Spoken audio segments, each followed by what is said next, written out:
వీళ్ళ ప్రభుత్వం వచ్చిన తర్వాత గత 3 నెలలుగా ఏం చూస్తూ ఉన్నాము అని అంటే వీళ్ళు గవర్నెన్స్ మీద ధ్యాస లేదు వీళ్ళకు. ప్రజలకు సూపర్ 6, సూపర్ 7లు, సూపర్ 10ల పేరుతో వాళ్ళు ఇచ్చిన మాటల మీద వీళ్ళకు ధ్యాస లేదు. వీళ్ళ ధ్యాస అంతా రెడ్ బుక్ పరిపాలన.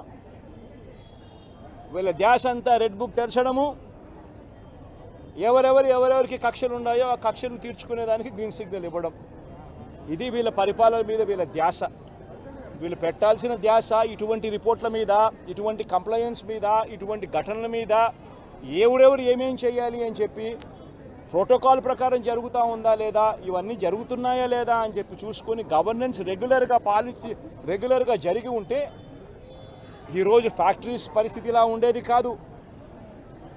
ఈరోజు ఈ కార్మికులు చనిపోయి ఉండేవాళ్ళు కాదు.